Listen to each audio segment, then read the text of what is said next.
where a lot of the myths about the hypersexual black female begin.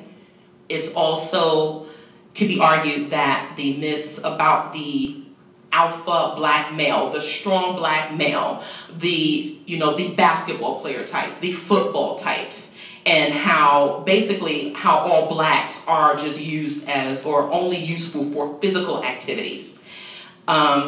You can really kind of argue that it's debatable, but because this did occur, and that there were slaves that were breeded to produce stronger slaves, this is something that did actually occur. And also too, slavery, of course, there was no reward in this life for being a slave. You couldn't expect to have your own land, your own property, your own slaves. Now, there were some blacks that did have slaves, but for the most part, you weren't going to enjoy, of course, the master's life. So the only way that you could look forward to the everyday struggles, what you had to experience, was to lean on what? That everlasting arm of Jesus. And because the reward for a slave was a heaven and an afterlife. So there was, and that doesn't mean that there weren't people who rebelled. You had preachers like Nat Turner, Denmark Vesey. You had some other slaves who did rebel and who ran away. So it wasn't that we were all just accepting of this institution.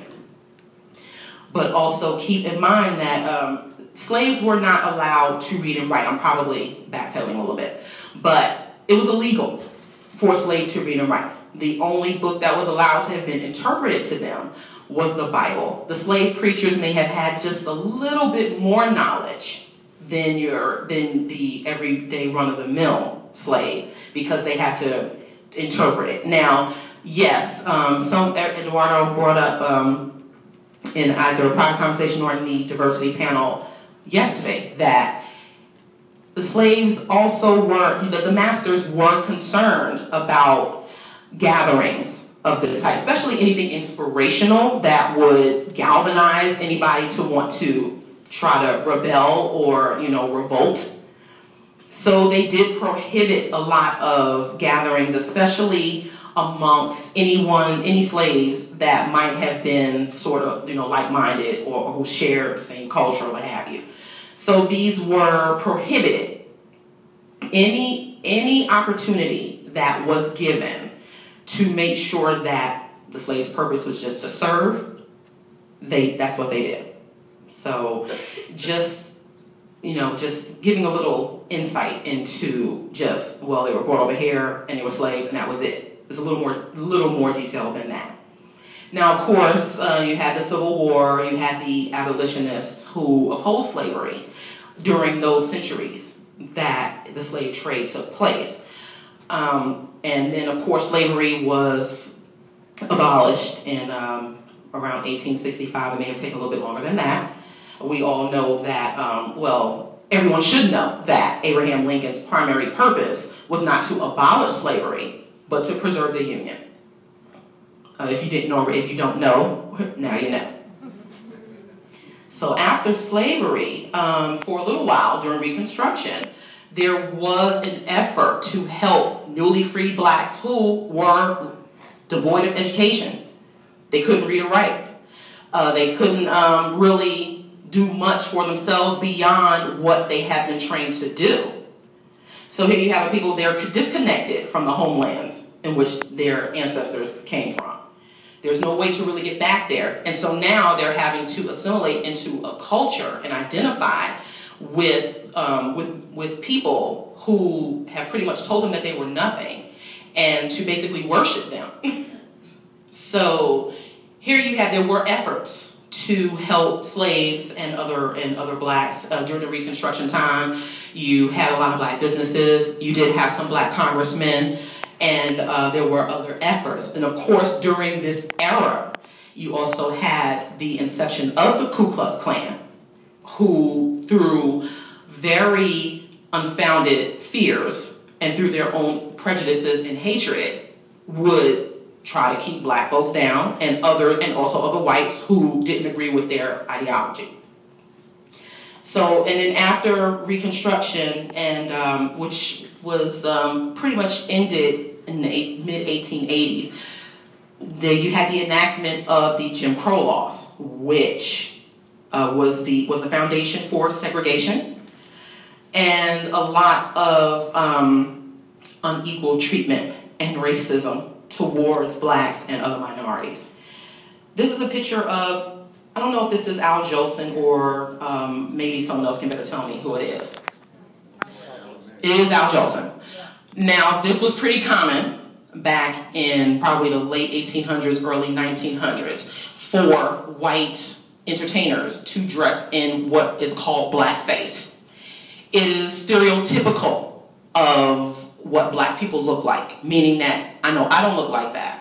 No one in this audience looks like that, but there was an image and depiction of, very dark skin, white lips, and just other unimaginable, the Sambo, the Pickaninny, very negative images, which helped reinforce people's prejudice and their unfounded hatred for blacks. This is some of, during that time, it was hard for black people to get jobs. And these are some of the signs that they're indisputable. White only. You have other, we wash for white people only. You have the separate drinking fountains, which was the ones for whites and the ones for color. And of course, you notice the difference between the fountains there. And if anyone was to try to challenge these laws that were put in place, this was one of the results. It was very, very dangerous back then, after slavery, after Reconstruction, after, you had to deal with quite a bit. Even to question, to raise any type of, I guess, noise, if you will, about, and then you didn't even have to do that. There are quite a few blacks and whites who were lynched just based on suspicion alone. And this is a part of history that is not very much talked about either. During this period, it led to the disenfranchisement of a lot of black people. A lot of black people not only lost their lives, they lost their homes, they lost businesses, and they also lost standing in the community, which we all know now is, of course, very unfair.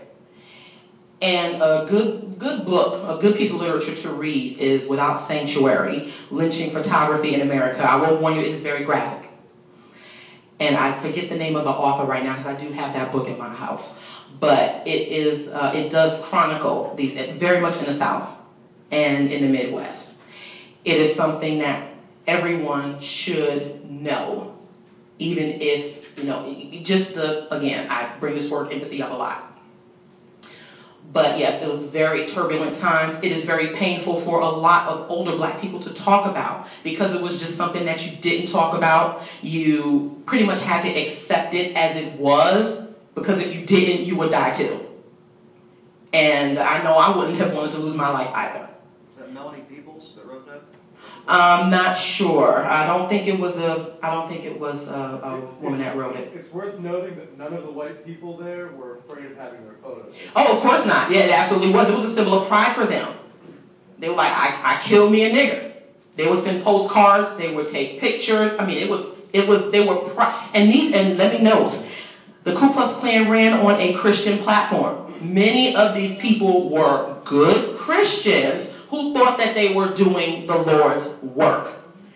And before people try to say that it was a devil or they believed in Satan and such, these were people who believed that they were doing God's work against other God-fearing people. But also in that, it doesn't mean, again, we've had quite a few people. Our history in this country is very rich, I would say, and I wasn't raised a Christian. I was raised as a black nationalist, which taught me to have pride in my race. I didn't take the,